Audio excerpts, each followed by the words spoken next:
کہ میں آپ کے سامنے آج جو کچھ عرض کرنا چاہتا ہوں وہ دین کی ایک بہت بنیادی بات ہے۔ ذرا توجہ فرمائیں، قرآن مجید نے سورہ آل عمران میں اور سورہ احزاب میں منافقین کی ایک بری خصلت کا ذکر فرمایا، یظنون باللہ غیر الحق ظن الجاہلیہ، کہ احد میں جب شکست ہو گئی مسلمانوں کی اپنی غلطی کی وجہ سے، تو لوگوں نے اللہ تعالیٰ کے بارے میں غلط گمان شروع کیے کہ اللہ اگر ہے تو اب وہاں کیوں نہیں ہماری مدد کی، اور فرشتے جو بدر میں آئے تھے وہ کہاں چلے گئے۔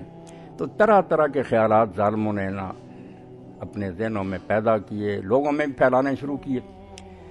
تو اللہ تعالیٰ کے بارے میں یہ ظن سو جو ہے، اس سے کوئی شخص خالی نہیں۔ یہ ایک ایسی بیماری ہے، میں اور آپ اگر اپنا جائزہ لینا تو اندر یہی معلوم کریں گے کہ ہم سب خدا سے ناراض ہیں، گلہ ہی رکھتے ہیں کہ ہمیں اللہ نے یہ کیوں بنایا، ایسا کیوں نہیں بنایا۔ اس بیماری سے شاید ہی کو بچا ہوا، جو زبان سے کہتا ہے نا میں اللہ کی رضا پر راضی ہوں، وہ زبان کی حد تک ہے، ورنہ جیسے ابن قیم رحمۃ اللہ علیہ فرماتے ہیں، ان تنجو منہا تنجو من ذی عظیمت، اگر اس بیماری سے تو بچ گیا تو یقین جان تو نے ایک بڑی آفت سے نجات پائی۔ بہت مشکل نجات پاتے ہیں، اللہ کے ولی بھی شاید آخر میں جا کر اس مقام پر پہنچتے ہوں کہ اللہ کے فیصلے پر راضی ہوں، ورنہ جب کچھ حالات ایسے پیش آتے ہیں جو بظاہر ناگوار نہیں محسوس ہوتے کہ یہ کیوں ہو گیا کہ لاکھوں انسان جو سے یک دم وہ زلزلہ سے مارے گئے، کہیں سیلاب آتے ہیں اور بے شمار لوگ مارے جاتے ہیں، جن میں بچے اور بے گناہ بھی ہوتے ہیں، جانور تک ہوتے ہیں۔ تو اس موقع پر اللہ تعالیٰ کے بارے میں جو بدگمانیاں پیدا ہوتی ہیں، ان سے بچنا بہت مشکل ہے۔ قرآن مجید نے اس کی نشاندہی کی کہ ایسے حالات میں اپنے ایمان کی حفاظت بہت دشوار مر رہا ہے۔ ذہن میں ایسی باتیں آتی ہیں کہ یا تو اللہ تعالیٰ معاذ اللہ ہے ہی نہیں، یہ سب اتفاقات ہیں، یہ پلیٹیں اس طرح ٹکرا گئیں، یہ ہو گیا، کوئی خدا نہیں، اور اگر خدا ہے تو وہ کوئی بلائنڈ پاور ہے، اندھی طاقت ہے جس کو نہیں نظر آتا کہ کتنے بچے یتیم ہو رہے ہیں، کتنی عورتیں بیوہ ہو رہی ہیں، کتنی بہنیں بیچاری بے سہارا رہ، کیا کر رہا ہے؟ یا وہ رحیم نہیں ہے، نادان ہے، ظالم ہے۔ ایسی بدگمانیاں پیدا ہوتی ہیں۔ قرآن مجید نے کہا کہ ظنون باللہ غیر الحق ظن الجاہلیہ، کہ جب رسول اللہ زخمی ہو گئے، 70 صحابہ شہید ہو گئے، تو وعدہ تھا کہ 3000 فرشتہ مدد کے لیے آ رہا، اور اللہ نے وعدہ پورا تو کیا، فتح ہو رہی تھی، مگر لوگوں نے غلطی کی، درہ چھوڑ دیا، مگر الزام اللہ پر لگانے لگے کہ اللہ ٹھیک نہیں کر رہا۔ تو یہ انسان کی کوتا نظری کہ کائنات کے اسرار اور رموز کو نہیں سمجھتا کہ کیوں ہو رہا، تو اس سے ذہن میں یہ غلط سوال پیدا ہوتے ہیں، اور جو ملحد اور بے دین لوگ ہوتے ہیں دہریے، وہ اس موقع سے بڑا فائدہ اٹھاتے ہیں، وہ ٹی وی پر آ جاتے ہیں، دانشور بن جاتے ہیں، وہ کہتے ہیں یار کوئی نہیں، یہ سارے اتفاقات ہیں، انسان کے اعمال اور اخلاق سے ان مصائب کا کوئی تعلق نہیں، کوئی بات نہیں کہ لوگ گناہ گار ہوتے ہیں تو ایسا ہوتا ہے، نہیں، بس یوں ہی ہوتا، یوں ہی۔ حالانکہ یہ بات جاننے کی ہے کہ اس کائنات کے بارے میں یہ نقطہ نظر کہ یہاں کوئی بات اتفاقیہ ہوتی ہے۔ آپ سب اہل دانش آپ کی خدمت میں، اسی لیے یہ موضوع میں عرض کر رہا ہوں، اس سے بڑا کفر کوئی نہیں ہے، اس کائنات میں کوئی اتفاق نہیں ہوتا۔ یہ اس سے تو یہ بہتر ہے کہ مانا جائے کوئی خدا ہی نہیں۔ اگر خدا ہے اور اس نے دنیا بنائی ہے تو وہ پیدا کرنے کے بعد اس کے نظم سے، اس کی تدبیر سے، اس کی مینجمنٹ سے مستعفی نہیں ہو گیا۔ کائنات اب بھی اس کے ہاتھ میں ہے، یدبر الامر من السماء الی الارض، آسمان سے لے کر زمین تک ذرے ذرے کی وہ براہ راست نگرانی کر رہا ہے، ان ٹچ ہے، وہ ایک ذرہ حرکت نہیں کر رہا جب تک وہ سینکشن نہیں دیتا۔ اس لیے اس کائنات کے بارے میں یہ نقطہ نظر، اور اس کو سائنسی کہنا نقطہ نظر کہ یہ بس یہ چیزیں ایسے ہو جاتی ہیں۔ حالانکہ جیسے مولانا شرف علی تھانوی رحمۃ اللہ نے فرمایا تھا، بڑی پیاری بات، کہ یہ سائنسدان جو ہم ان کی بات کی تردید نہیں کرتے کہ یہ چیزیں ایسے ہوتی ہیں تو پھر ذرہ آ جاتا، بات تو یہ کہ یہ علت کی بات کرتے ہیں کہ یہ چیز ہوتی تو یہ ہو جاتا، مگر حکمت کی بات نہیں کرتے کہ وہ کیوں ہوتا ہے، کرنے والا پلیٹوں کو کیوں ٹکراتا ہے، طوفان کیوں آتے ہیں۔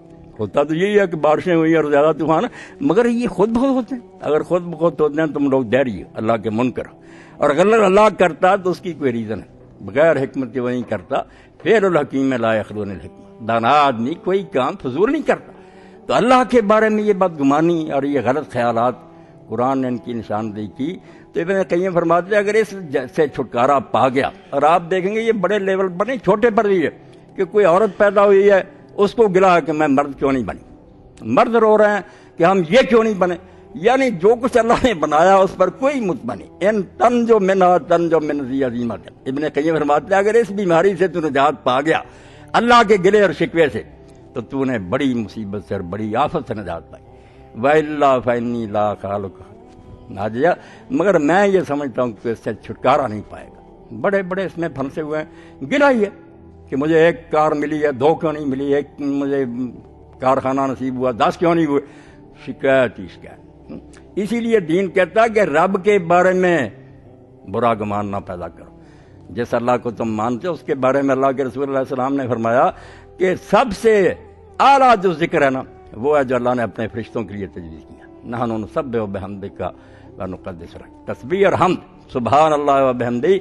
رسالت مآب علیہ الصلوۃ والسلام فضا ابی و امی فرماتے ہیں 100 مرتبہ صبح اور شام جو پڑھے گا جھاگ جتنے گناہ بھی ہوں گے بخشے جائیں گے. یہ بنیادی نظریہ درست ہو جاتا ہے نا. سبحان اللہ، اللہ کوئی کام غلط نہیں کرتا.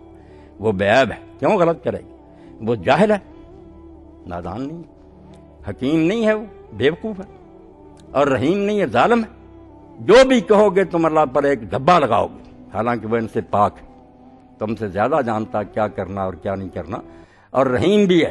جو تمہیں ترس آتا نا کسی یتیم بچے پر، یہ رحم اسی نے تمہارے دلوں میں پیدا کیا نا. اس لیے وہ نہیں جانتا کہ لوگوں پر کیا گزرتی. اس کے بارے میں تم یہ سمجھتے ہو کہ خواہ خواہ دنیا کو تباہ کر رہا.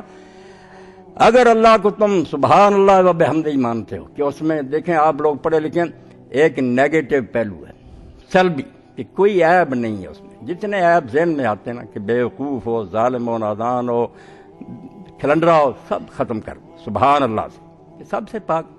اور وب حمدہ پازیٹو ہے کہ ہے پھر کیا، ساری خوبیاں اس میں جمع، عیب کوئی نہیں ہے، خوبیاں ساری ہیں. جب ایسا مانا تو پھر شکایت کیوں پیدا ہوگی؟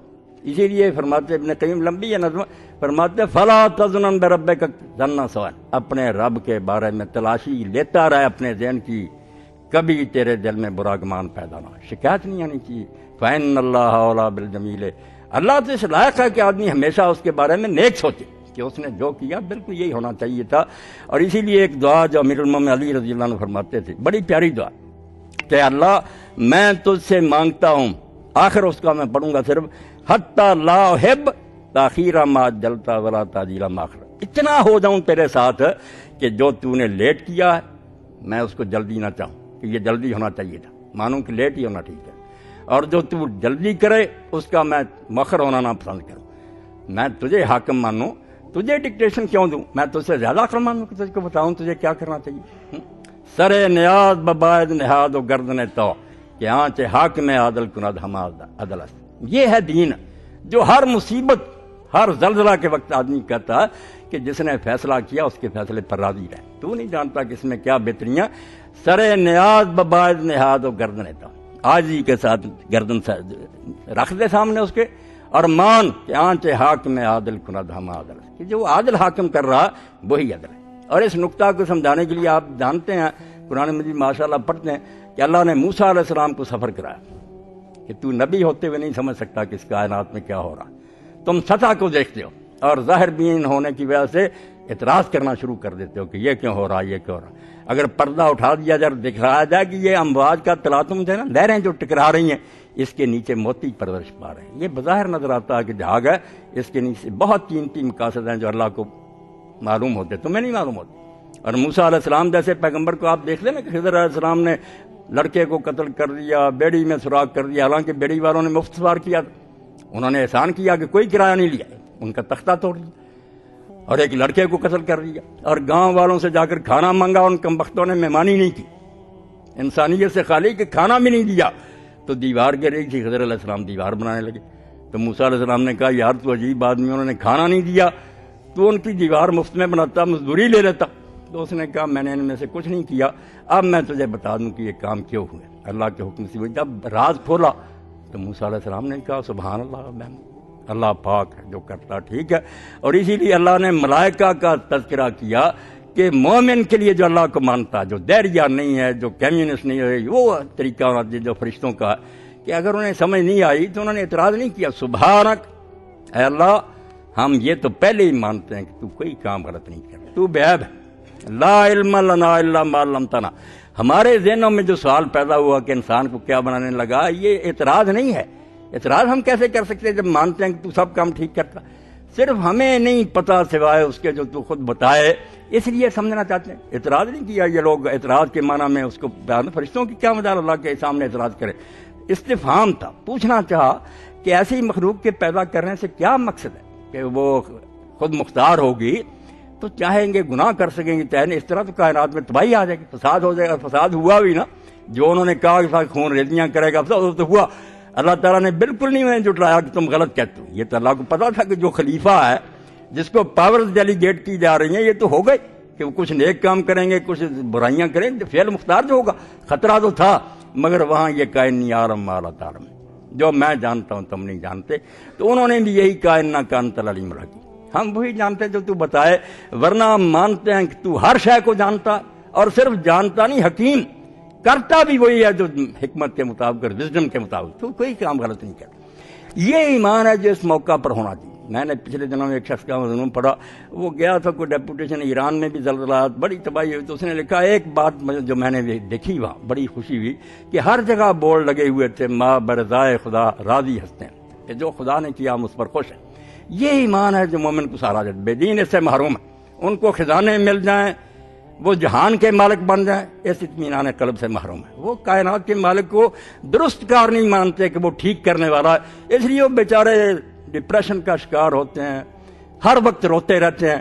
جو اللہ کو مانتا اور یہ سمجھتا کہ جو کر رہا ہے وہ ہم سے زیادہ بہتر، اس کے سامنے ازل سے ابد تک ہے، عرش سے لے کر تا تسرا تک ہے۔